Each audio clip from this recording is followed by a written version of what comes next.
Welcome to the College Football X with your hosts, John Nelson, John Wood, and John Wilkerson. Statement made. Bama leaves no doubt. The Dogs remain house-trained. Bama 41, Georgia 24, and Nick Saban has defeated yet another former assistant coach, the 22nd time in succession he has done just that.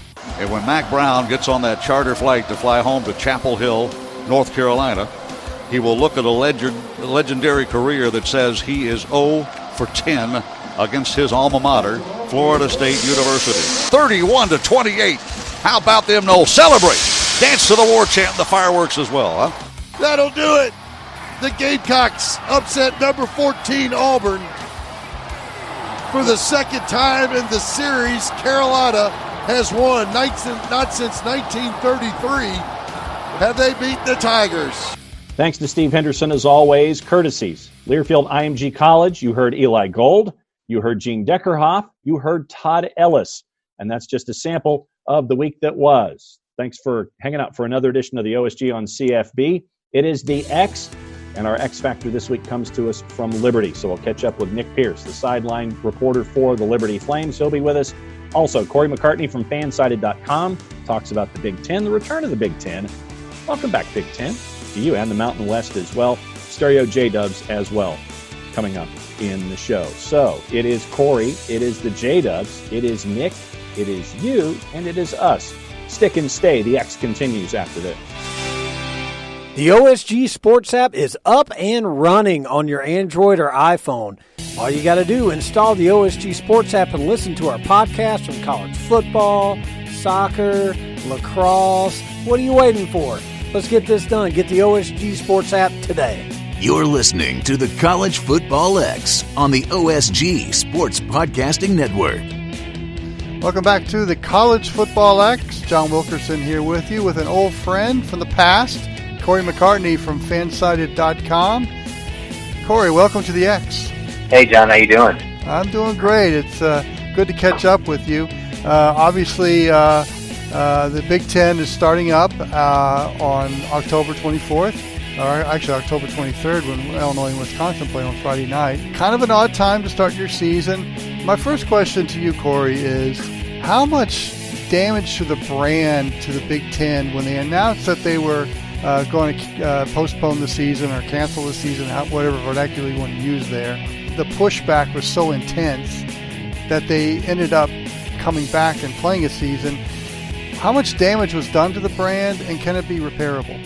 Oh, I mean, I think you can say from a national standpoint, they kind of became a bit of a butt of a joke. You know, I think that the Big Ten thought that they were going to set the tone for all these other conferences, and certainly the Pac-12 followed suit, but then they quickly found out that they weren't going to be the trendsetter they thought they were, that Kevin Warren thought they were going to be. I don't know how much it hurts them, in terms of how quick they can make it up. I mean, look, you still have a team vying for a national championship in Ohio State. You still got massive, brands. You're not worried about them being on television. I mean, none of that stuff's an issue at all. So, I almost think everything's kind of playing out to their favor, right? I mean, they're going to play fewer games than every other conference, and they're going to get the same opportunities as every other conference to have a chance to play for national championship. So, I mean, they're even, they're delaying the first release of the college football playoff rankings to coincide with the Big Ten getting more games under their belt. So, it was a weird situation, but I ultimately don't think anything's really hurting the Big Ten all that much. It's almost as if when the announcement was made that they weren't going to play this fall, that with the intense pushback from Nebraska, you got the sense that the balance of power was kind of shifting from Ann Arbor, Michigan, and Columbus, Ohio, maybe toward Lincoln, Nebraska. That Big Red now has some influence in the conference. Did you get that sense? And is that something that, I mean, is the balance of power still with Ohio State, Michigan? Yeah, I mean, I think it still is. I mean, certainly it's going to come down to what happens on the field. And, for all the, the pushback that Nebraska gave, look what they get to do this weekend. Yeah. So, I mean, they ultimately, they wanted to play football so bad, and they drew the short end of the stick by playing the best team in the conference in week one. So, I mean, obviously, Nebraska is a brand in itself, and then the Big Ten, whether there was rumblings, whether they might look to go elsewhere, if there was not going to be football in 2020, I certainly think that this is a fan base that the Big Ten wants in its pocket, and the Big Ten needs in its pocket to help, because it's a rabid fan base. I mean, it doesn't matter, how poorly Nebraska's playing in the field. It's still the biggest ticket in Lincoln, so in that entire state, and it's a rabid fan base. And I'm certainly, from the end of the Big Ten, to lose them, but I think the Big Ten remains, its stalwarts remain its stalwarts. But I think it was at least nice to see the players making a push and someone listening beyond the end of just saying, you know what, we've decided this is the way it's going to be. For them to ultimately relent, allow these kids an opportunity, I thought was ultimately a great outcome. Well, I guess it is no coincidence that Nebraska opens at the Horseshoe against Ohio State. You mentioned Ohio State being a national championship contender. I guess on the positive side for Nebraska, you got nothing to lose. You've been kind of that program that did the big pushback. Does Nebraska come into the Horseshoe kind of loose and kind of let it all hang out against Ohio State? Look, a year ago, Adrian Martinez was god-awful in that game. He threw for 47 yards and 3 interceptions against Ohio State in a loss. He, to me, is really the X factor for everything Nebraska, right? I mean, we've seen him look really good at times. We remember, 384 yards against Wisconsin in 2018, 323 a week later against Purdue. And then he threw 10 interceptions to 9 touchdowns last year. So who is Adrian Martinez, I think, is really going to be really telling for Nebraska and what happens to them this season. Ohio State, obviously the national championship contender. They've had a month to watch the Clemsons, the Georgias, the Alabamas. So do they come out of the gates with a little bit of a chip on their shoulder, knowing that Clemson, Alabama, and Georgia have been getting all the pub, and now here they are making their statement?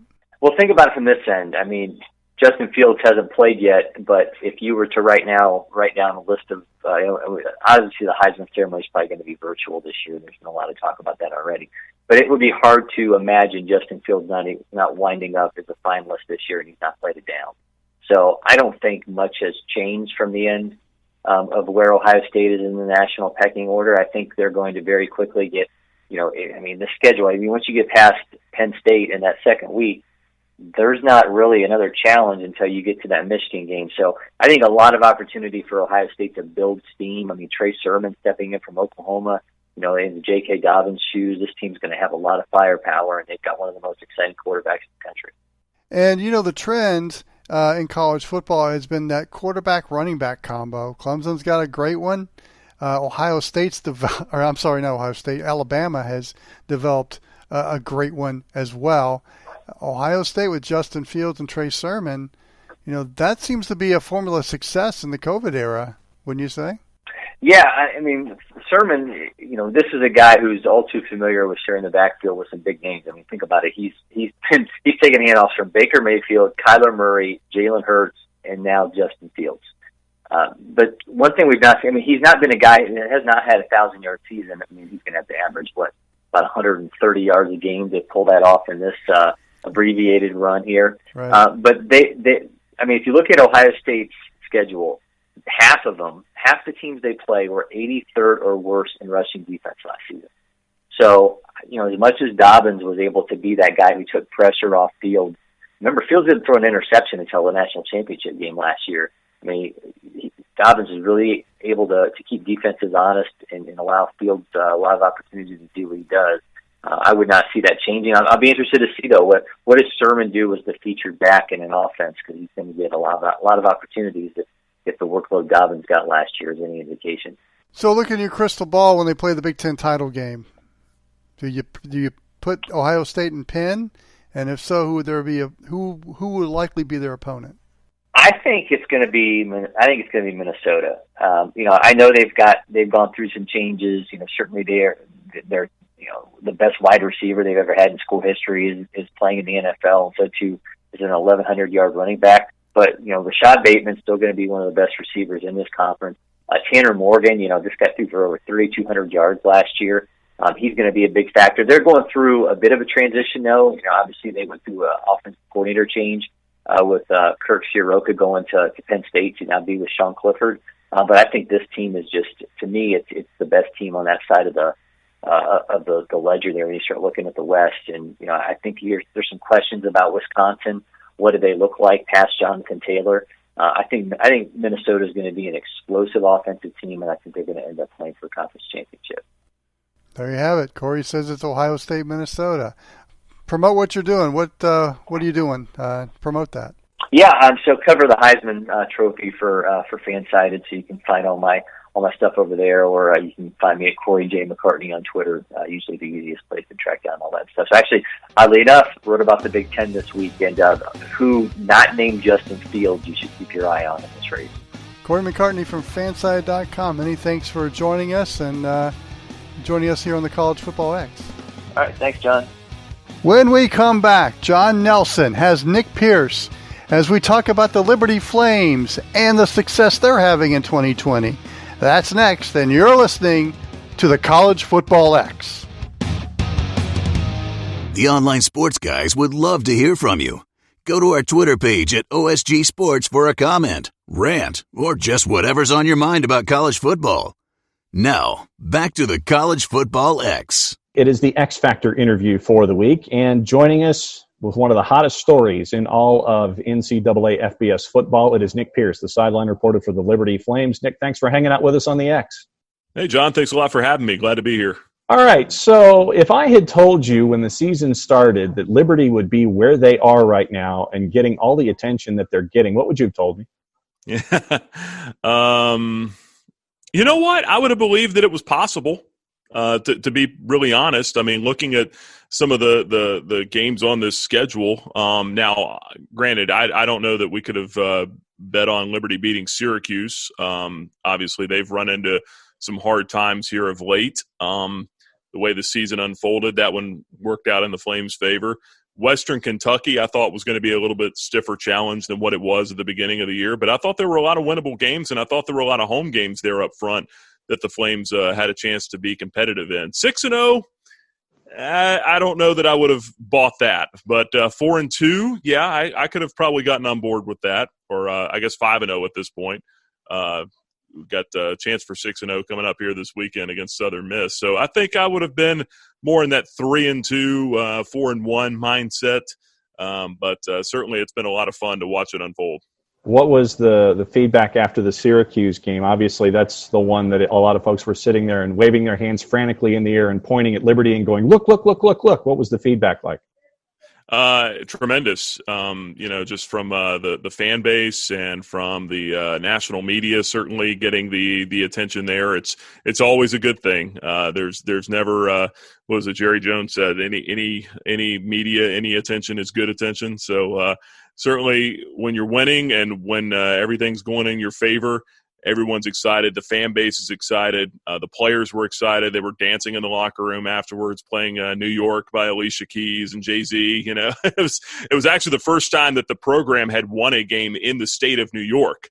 So not just the first ACC opponent victory, but the first time that we'd had a happy flight home from New York. So that was a good thing. So there's a lot of excitement here, but I think there's also laser focus from week to week, and that's one thing that Coach Freeze and the staff has done a good job of, not letting these players buy into the hype and how good everyone says they are.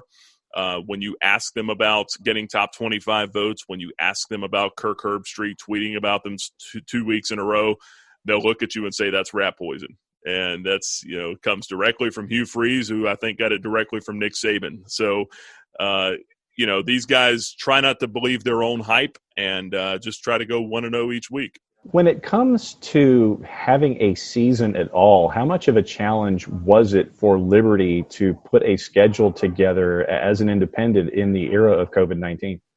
Yeah, that's a great question. I think Ian McCall, our athletics director, has done a tremendous job, and Mickey Garetti as well, who works directly with him on coming up with the schedule and being able to make those phone calls out there. I think we got really fortunate in that the ACC had the +1 model, and we were scheduled to play 3 ACC schools, and we were able to just keep those games as scheduled pretty much. We had to move the Virginia Tech game back. Obviously, that was supposed to be the season opener. Then that got moved to November 7th.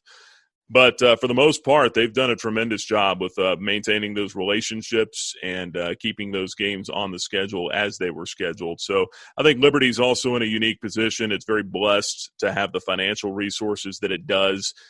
We can kind of mold and adapt to whatever we need to from a testing protocol standpoint. Using a company out of Raleigh, North Carolina, currently Radius, that handles a lot of the testing, and that's done multiple times a week. So we can kind of mold and adapt to whatever conference mandates or protocol is in place from week to week, or even a couple of weeks out, as whatever the case may be. So I think that Liberty's in a unique situation there, maybe compared to some other independents or even group of 5 schools from a financial standpoint and from a resource standpoint to be able to make that happen.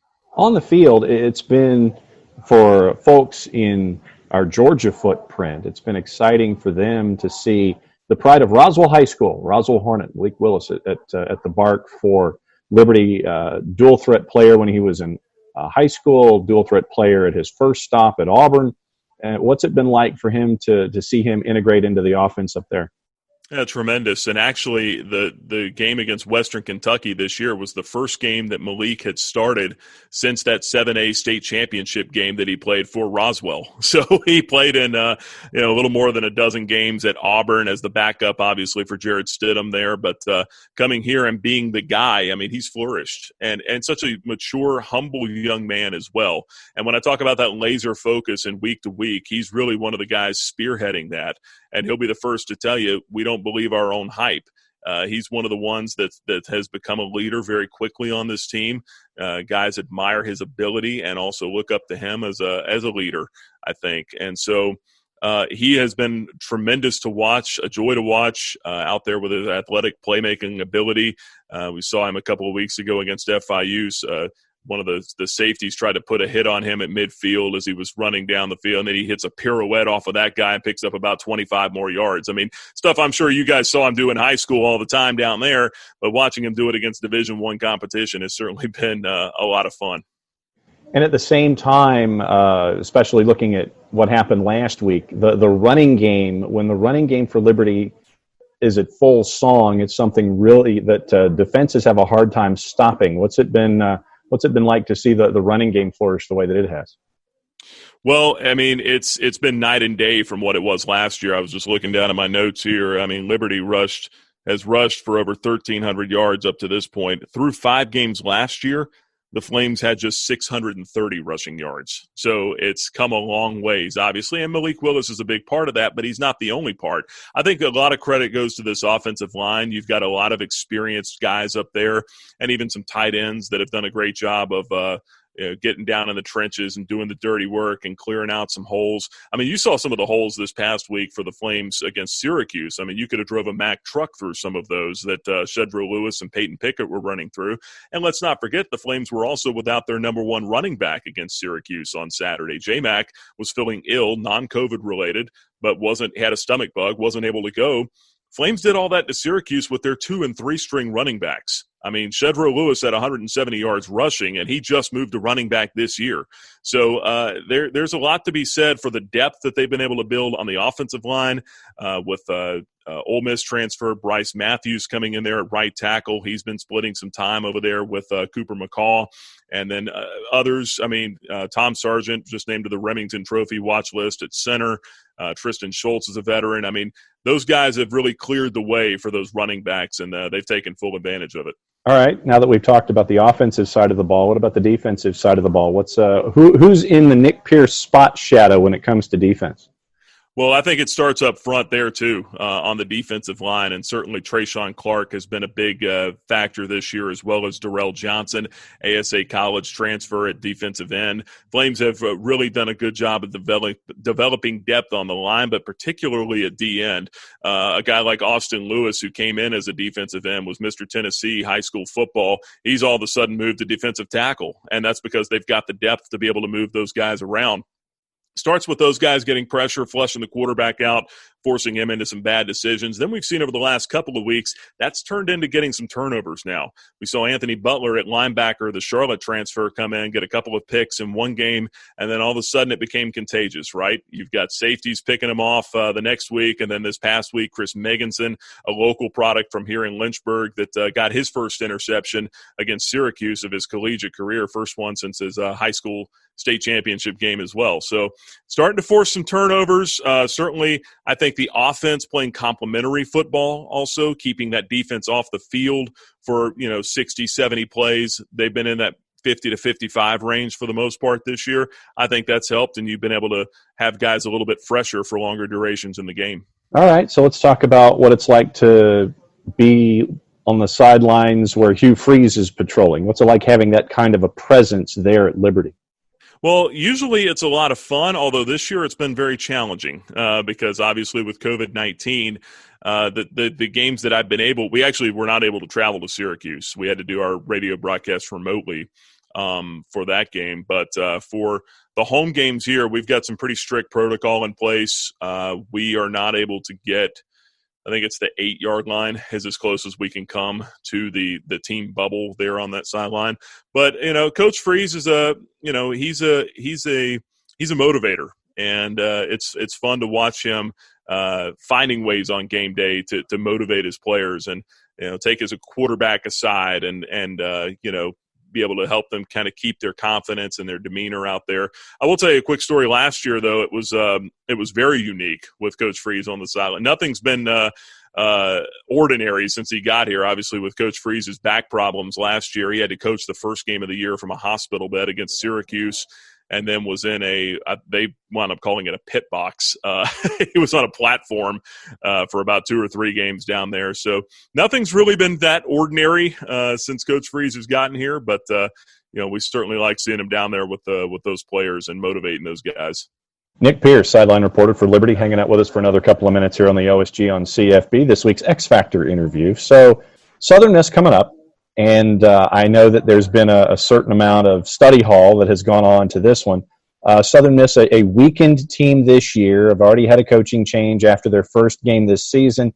What's the scouting report and the early returns as you're getting ready to play Southern Miss? Well, I think from first of all, we'll start on their offensive side. I mean, Jack Abraham's proven himself to be a veteran quarterback with big playmaking ability. He's got some receivers out there that can catch the football. And I think that's probably where it starts this week. And defensive coordinator Coach Scott Simons for the Flames said that this is really the first real challenge from a passing game standpoint that they will have faced this year. Certainly thought they were going to get pushed a little bit more by Louisiana Monroe than they did. That game kind of got out of hand quickly. This one, though, you've got a guy back there that's a veteran, and I think that the secondary is really excited for this game to go in there and have this challenge. Was talking to a few of those guys today. Emmanuel Dabney, actually, one of their starting corners here, had originally I don't want to say committed, but Southern Miss was in his realm of possibility going there. So he actually knows a lot of the guys on that team. He was roommates with one of their top wide receivers as well. So the trash talk is going to be plenty on Saturday. They're really excited about that and looking forward to it. I think from an offensive standpoint for the Flames, if they can go out there and just kind of do what they do, they're going to have success. We've really seen Southern Miss struggle on the defensive side of the ball. They're giving up about 40 points a game. One thing you do have to be careful of, they did start to take the ball away a little bit against North Texas, so you got to be mindful of that. We saw Malik Willis fumble the football once this past week against Syracuse. Can't carry that thing around like a loaf of bread, so going to have to be mindful. Just don't turn the ball over. Play your game. I think they'll be fine on offense, but defense should get really challenged. All right, time to cut the blatant promo for those that want to listen to Liberty, not just this weekend, but for all weeks involving all sports. How do they do it? Well, you can tune in if you're in the Central Virginia area. Obviously, most of your listeners probably aren't, but if you are, 88.3 FM in Lynchburg is the flagship station. If you are outside of the area, then the My Journey FM mobile app or libertyflames.com.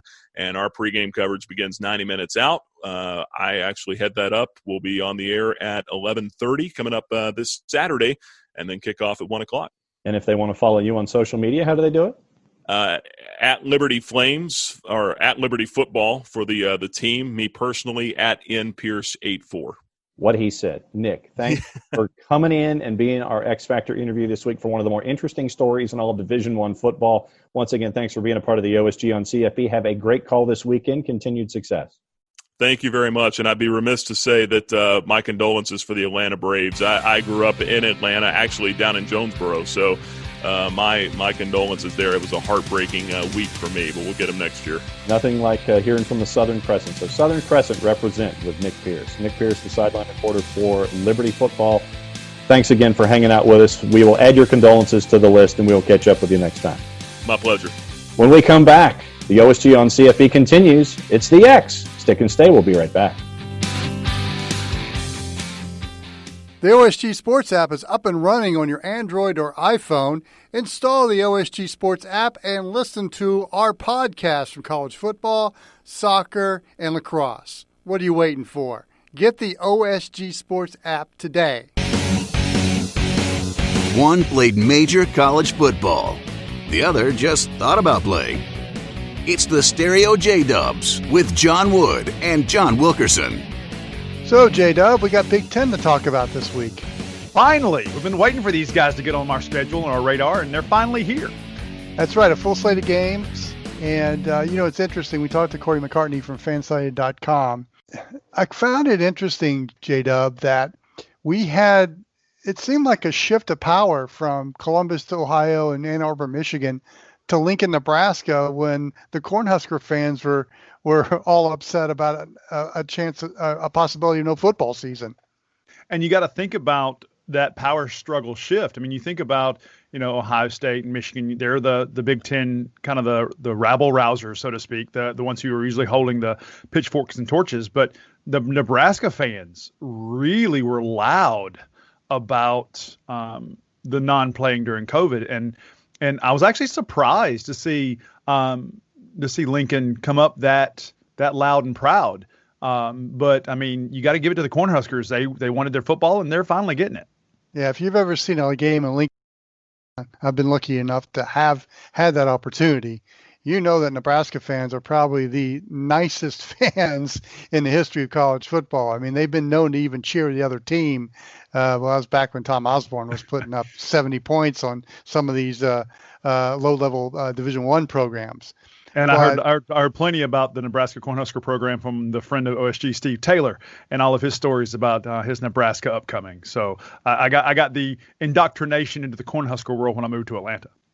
So what is a reward for raising a stink? They get Ohio State in the horseshoe to open the season. Now, obviously, Ohio State has something to prove. For the last month, they've been watching Georgia, Clemson, and Alabama get all the pub. And now they get a shot to claim their stake, and only in a short period of time, because this isn't the 800 meters as normally a college football season is. This is a sprint. This is the 400. This is the 200, and they don't have any margin of error, and they're going to want to put a big number up on Nebraska. And the one person I'm going to be looking at is Justin Fields with Ohio State, because they're coming in preseason. They're ranked number 5, whatever, Ohio State. We talked about how preseason rankings really don't matter when you haven't even played a game. But I mean, it's a 12 o'clock kickoff, and Justin Fields has been sitting looking at Trevor Lawrence, getting all of the pub, like you said. He's going to come out. He's going to probably try to make an effort to make this is a statement game. Nebraska, you wanted football? Well, you got it, and you got to do what you have to in the horseshoe to try to stop him. And I don't think they're going to have a shot to even contain him, much less stop him. J-Dub, we've talked about the quarterback running back combinations. Yes. Trevor Lawrence and Etienne, the quarterback Mac Jones and and Najee Harris. Najee Harris, thank you, for Alabama, how they've kind of come up and, they're in the same conversation almost. Now you've got Justin Fields and Trey Sermon as that running back quarterback combination in college football. That's kind of defined the post-COVID era, I guess, of college football. And so they've got their combo there. And perhaps that could be a 6-way race in the Heisman Trophy race. I think that's a really good point. I mean, we know all about Sermon from being a Marietta boy. I think Ohio State's got like 15 running backs on their roster right now. Right. But yeah, it's going to be interesting to see how going forward, if Sermon and Fields have a good day against the Cornhuskers, I absolutely would put them in Heisman talks with the two combinations you talked about. And you can't really have a good quarterback in this day and age, like we've talked about several times on the show, without having a solid run game, because then that makes you one-dimensional. And if you have a two-headed monster, then if you had a three-headed monster with a wide receiver that's impossible to cover, I mean, you could literally do whatever you want to in college football. It'll be interesting to see if Nebraska comes out fired up with their shot at slaying Ohio State, and of course all the other baggage that they come with as well when they come into Columbus. But I want to mention another game. It's for the Little Brown Jug, Michigan and Minnesota. There are some, J-Dub, that feel Minnesota is going to win the West and be that nemesis for Ohio State in the title game. I mean, you can't look past the Gophers, just because you think about, we've talked about several times on the show about the importance of an offensive line or defensive line. And there's something about a Wisconsin and a Minnesota. They just get these 6'8", 400. It seems like they're always getting that center line. So Minnesota will always have a good running game. And Michigan is a wild card to me, coming off the way they finished the last season. I just don't know what Harbaugh is going to bring to the table here, because they were the picture of inconsistency last year. And I think that if they're not careful, it's a home game for the Golden Gophers. I'm not sure they'll win the division, but they'll definitely challenge. And I think that Minnesota's a team that you cannot look past. And if you do, that's going to be embarrassing to start the year off for the Wolverines. You mentioned the Badgers. They open against Illinois in Madison. Michigan State opens at home with their new coach, Mel Tucker, against Rutgers. I think we know the outcome of that one. Absolutely. I like the Iowa and Purdue matchup, even though Jeff Brom, Purdue head coach Jeff Brom, won't be there because of the COVID diagnosis. I mean, that's being played in West Lafayette. I think that's going to be an interesting game to watch. It's going to be a slobber knocker. I think it's not going to be a high-scoring game, but I think it's going to be a game definitely won between the hedges. Penn State opens the season in Bloomington, Indiana against the Hoosiers. Of course, Penn State will face Ohio State next week, which is a great, I hesitate to say early season matchup when we're almost in November, but that's kind of what we are with that matchup. And then round out the field, Maryland and Northwestern play in Evanston, Illinois. So a good tilt of Big Ten games to start the season, J-Dub. Absolutely. And I think, there's been so much said about the issues with the Big Ten and their early COVID diagnosis. And I think, all of that goes to bed once this football starts this week. They're going to forget, well, not forget, but they're going to hope, the Big Ten hopes that fans forget that they've been gone for the last couple of weeks because it's going to be like they never left. And it's going to be nice to finally get some of these teams on the field, because we've just been talking about what ifs or woulda, coulda, shouldas or if come with some of these teams. It'd be nice to see if they're the real deal or if they're just a whole bunch of talk coming out of Big Ten. And let's tip our hat to the Mountain West, because they open up this week as well. And they start off with a trophy game, the Golden Screwdriver between Hawaii and Fresno State. Fresno is always that team that they have to toss the ball around, and they're sneaky good. And Hawaii, they've had some success the last few years, but it's always an interesting game. A great story behind that Golden Screwdriver. I look it up on Wikipedia. It has something to do with June Jones and a screwdriver being tossed at him. I just love the Rainbow Warriors. I just love saying that mascot on the air. I really like Todd Graham. in Hawaii. I think that's going to be a good matchup. And I agree with my other J-Dub. If you don't know the story about the Golden Screwdriver, look it up. That's a really funny story. Boise State opens the season hosting Utah State on the Smurf turf. That's usually a fun ball game. The Smurf turf, I've never understood why that exists. I mean, I know the story. It just that blue just looks so off-putting when you see the field, and actually being on the field to see it like up close and personal. It's like I can't imagine playing on the Smurf turf. But I mean, Boise State always plays fast. I think they're going to come out, really. I'd like to see what's going to happen with the teams. They lost some pieces last year, but the Smurf turf is always something. Always happens on the Smurf turf. Let's just put it that way. Wyoming and Nevada play in Reno, Air Force and San Jose State, UNLV and San Diego State. San Diego State's been up there the last few years. Rocky Long, head coach, has always put together some tough teams at San Diego State. They're kind of the antithesis of what you would expect of a Mountain West team. They value the interior play in the line, and they like to put a hat on you.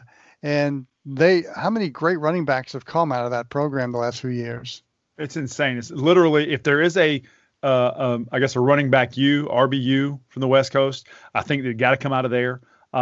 There've been it's just been you talk about the not the process schools, but the formula schools like the Alabamas and the Georgias and these guys that keep getting the Clemsons. I mean, the running backs just keep going there, and they keep getting noticed. One thing I will have to notice: don't forget the New Mexico and Colorado State game was canceled, so that's the only slate that's not getting played in the Mountain West this week. Moving on to other conferences, ACC. Let's see, Clemson and Syracuse. Let's see if Trevor Lawrence can put the Western New York area code as far as his passing numbers against the Orange, like he did against Georgia Tech when he went for 404. Yeah, it's going to be that was like a Madden game. I mean, that's the worst loss Georgia Tech has suffered in the modern era. And I was unfortunately at a restaurant with a friend of mine watching the Tennessee debacle and the Kansas debacle. They just happened to have the Clemson debacle on there as well. And I was just like, man. And when Clemson's scoring with their third and fourth string, I mean, what are you going to do?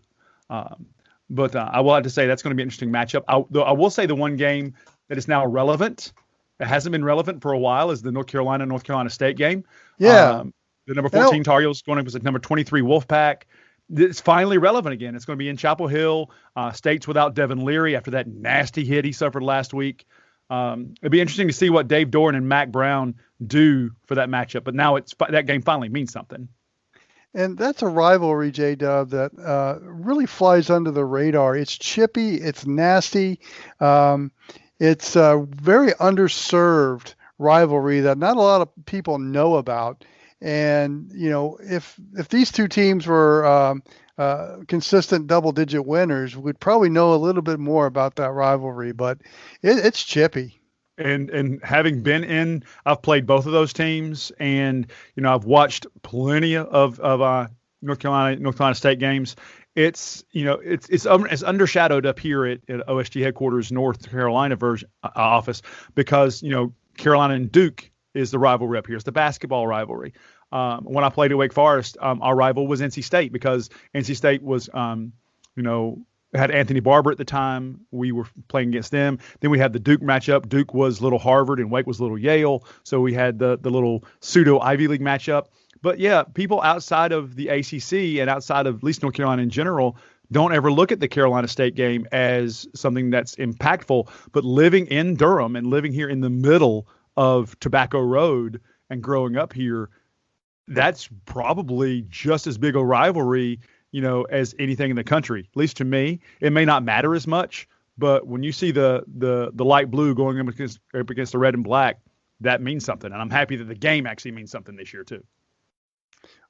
What's intriguing is Florida State at Louisville, because Louisville's they've had some issues lately. Florida State coming off a huge win at home against North Carolina, where they really got some explosive plays. We really kind of saw a preview of what Mike Norvell can bring to Tallahassee. But I'm just wondering which team's going to show up on both sides. Exactly, because you look at Jordan Travis. Jordan Travis is coming to his own as quarterback.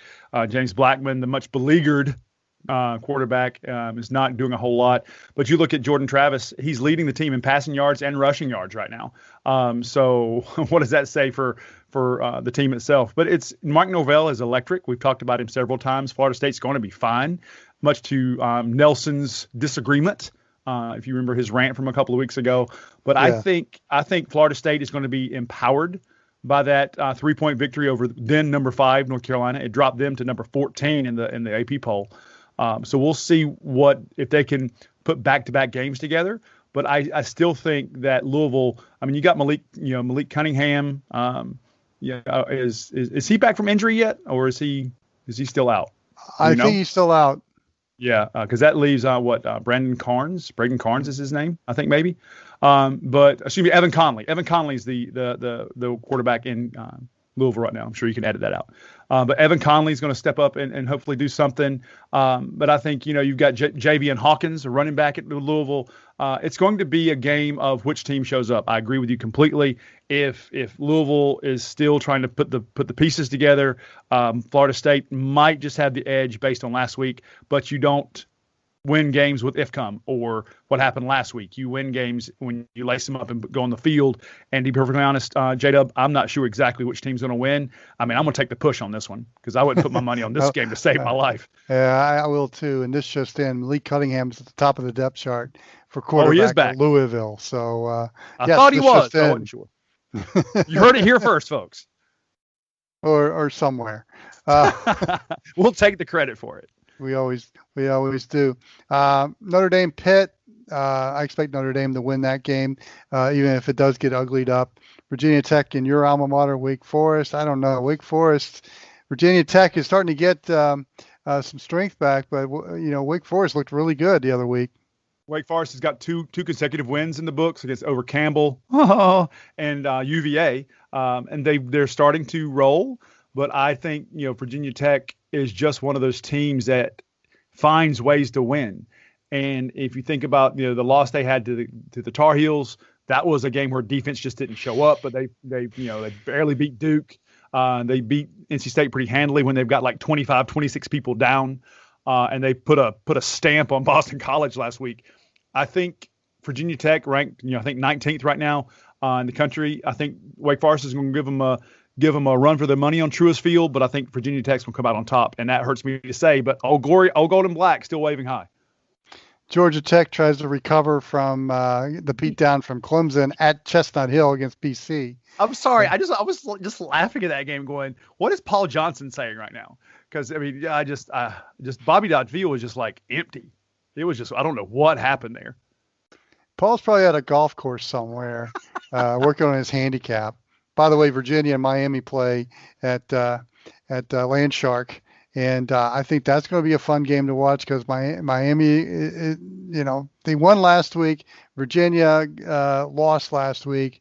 Virginia is a tough physical defense, and I think they're going to black and blue Miami quite a bit, but I think the Hurricanes prevail. I think it's going to come down to how De'Aaron King plays because you saw that Clemson got after him. They got him rattled. Cameron Harris never got off the ball. And so the defense for Clemson just got to him. I don't think that the defense is going to get to him anywhere near. I think the Cavaliers have got a great defense, but they're not going to pester you as much as Clemson did. I think De'Aaron King's going to have a good game. I think they're going to win. I'm not going to say it's going to be more than 2 touchdowns because Virginia, does have some sparks. But it's in Miami, so we'll see how that goes. I think the Landshark is going to give Miami that edge because I think Miami or Florida is allowing some fans in the stands, so we'll see how that goes. On to the Big 12 where Texas has to beat Baylor, but that's a tough assignment.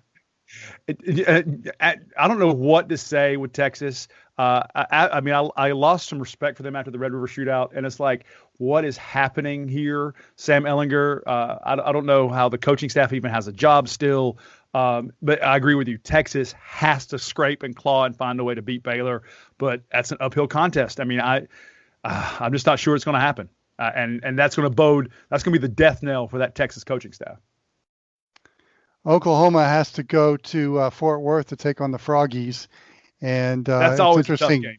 Both Oklahoma and Texas both coming off a week off following the Red River Shootout. And yeah, you're right. It's always a tough game because Gary Patterson, he is one of the finest defensive minds out there, and he's going to find a way to beat you. Butler's going to see some things he hasn't seen. Yep, and absolutely. And you've got Max Duggan, who is a really, really serviceable quarterback right now. And I think the Horned Frogs might have something to say against Oklahoma. And I don't think that week off is going to do them any good, because I think TCU is going to go hit them right in the mouth.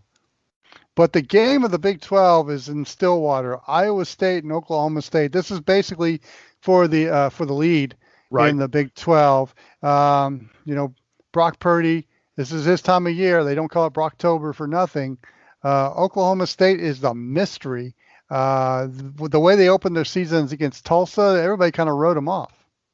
And you got to think about, what Mike Gundy's got with the Oklahoma State there. I mean, yes, in Stillwater, and having seen, when they came into Kansas and beat the crap out of my Jayhawks, Oklahoma State has got some bodies. They've got some really, really, really good people. You got to think about the running game with Chuba Hubbard.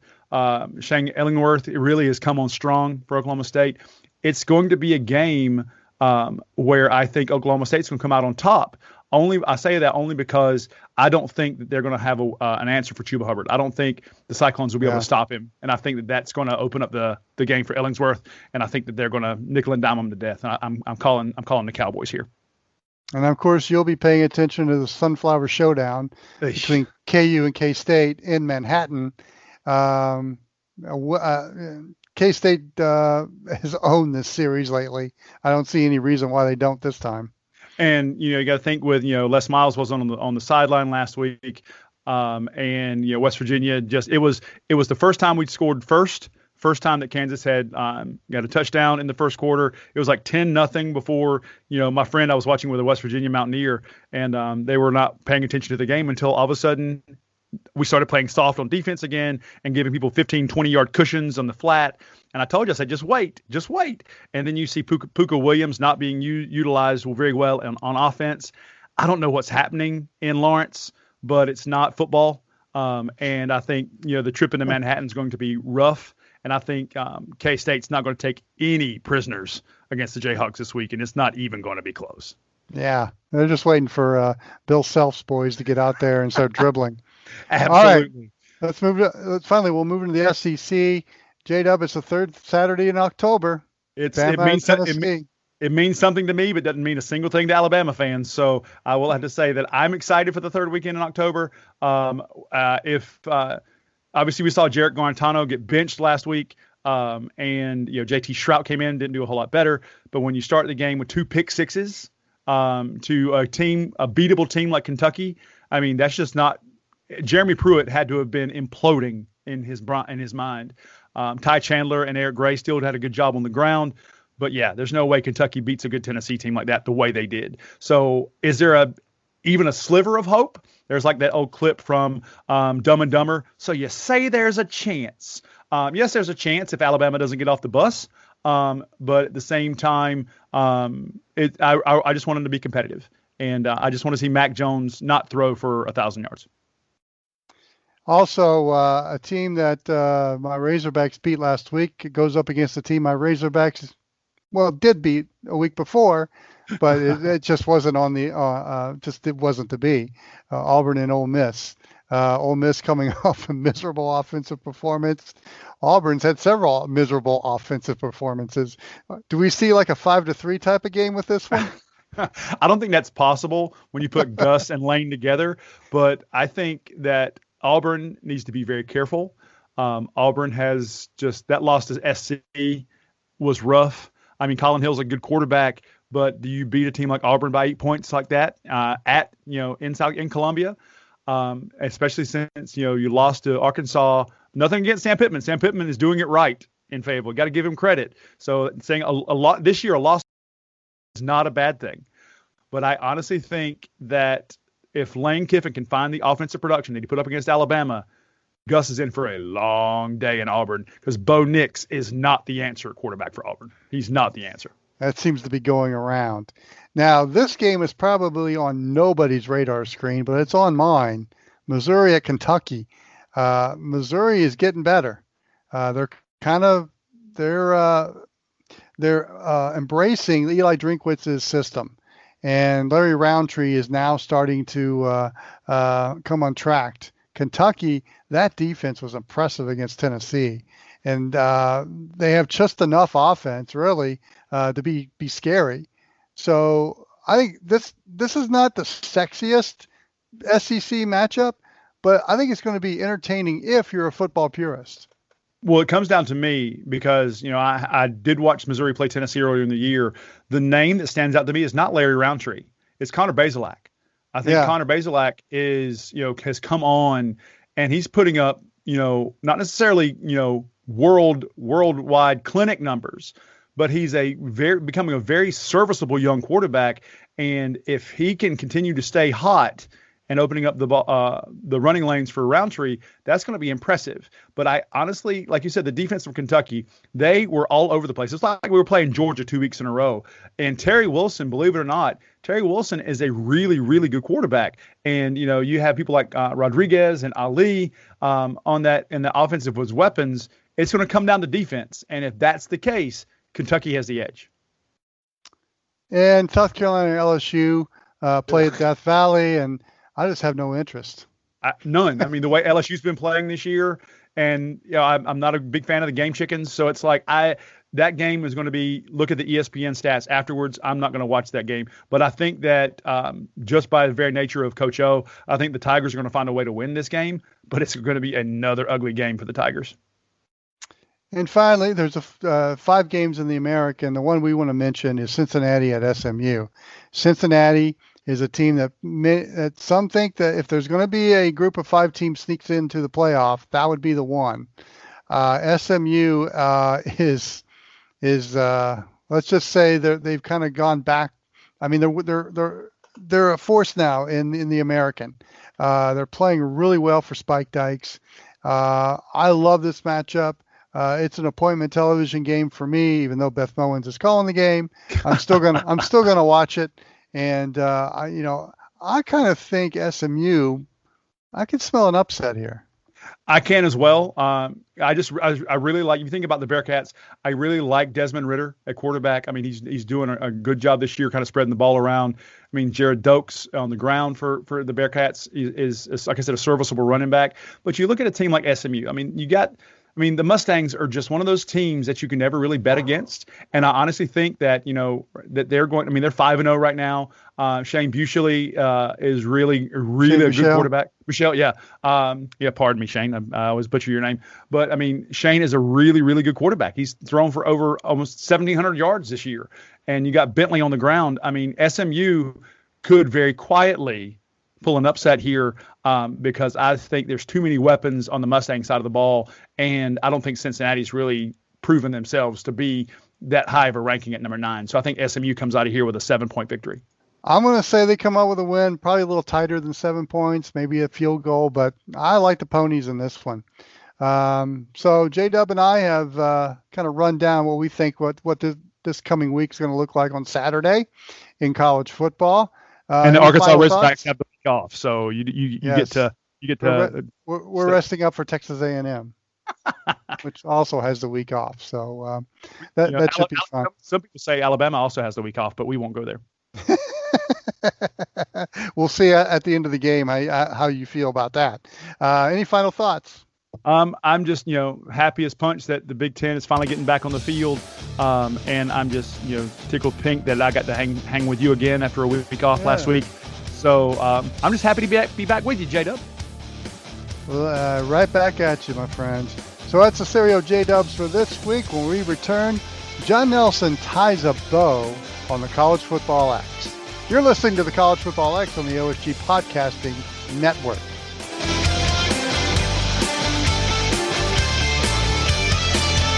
Like the voice you're hearing on this podcast? It could be on your production too. Just go to goodpipesvo.com. That's goodpipesvo.com and reach out to Steve Henderson on the Contact Us page. Go to the website, click on the Contact Us page, and then see what Steve's Good Pipes can do for your upcoming project. Time to put a bow on yet another version of the X. Once again, thanks to all the voices that made this show what it was for the week. Nick Pierce, the sideline reporter for the Liberty Flames, Cory McCartney from Fansided.com, and you for hanging out with the Stereo J-Dubs as well. Enjoy the games, everybody. Play it safe. It's going to be a fun weekend. We'll catch up with you next week. Thanks for listening to the College Football X. You can find this and past shows by downloading the OSG Sports app on your mobile device. And enjoy all of our shows from the OSG Sports Podcasting Network. The OSG Sports app is up and running. Download it today.